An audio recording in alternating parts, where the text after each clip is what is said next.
Hello అండి, నమస్తే. Welcome back to our channel. నేను మీ గాయత్రి. ఈరోజు మనం ఆరోగ్యానికి ఎంతో శక్తినిచ్చే రవ్వ గంజి ఎలా చేయాలో చూద్దామా.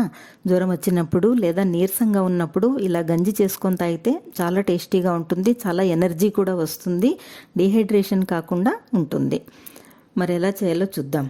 స్టవ్ పై బాణాలు పెట్టి 1 స్పూన్ బొంబాయి రవ్వ, కొద్దిగా నెయ్యి వేసి గోల్డెన్ కలర్ వచ్చేంత వరకు వేయించి ఒక బౌల్లోకి తీసుకోవాలి.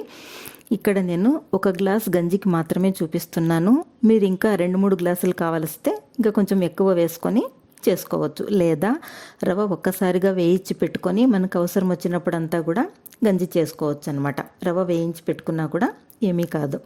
స్టవ్ పై గిన్నె పెట్టి 1 గ్లాస్ వాటర్ వేసి బబుల్స్ వచ్చేంత వరకు వేడి చేసుకొని అందులోకి మనం వేయించి పెట్టుకున్న రవ్వ వేసి బాగా ఉడికించుకోవాలి.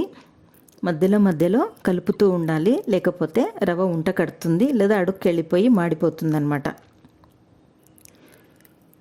రవ్వ బాగా ఉడికించుకున్న తర్వాత ఇలా ఉంటే సరిపోతుంది. బాగా ఉడికాక రవ్వ ఇలా చిక్కగా అవుతుంది.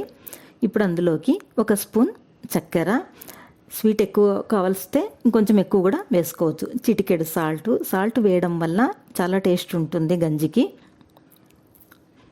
చక్కెర కరిగేంత వరకు బాగా కలుపుతూ ఉండాలి. ఇప్పుడు అందులోకి 1/2 గ్లాస్ పాలు వేసి కొద్దిసేపు ఉడికించుకోవాలి. ఇది బాలింతలకు చాలా బాగా పనిచేస్తుంది, చాలా మంచిది కూడా. పాలు కూడా బాగా పడతాయి. బాగా ఉడికిపోయాక స్టవ్ ఆఫ్ చేసి దించేసేయాలి.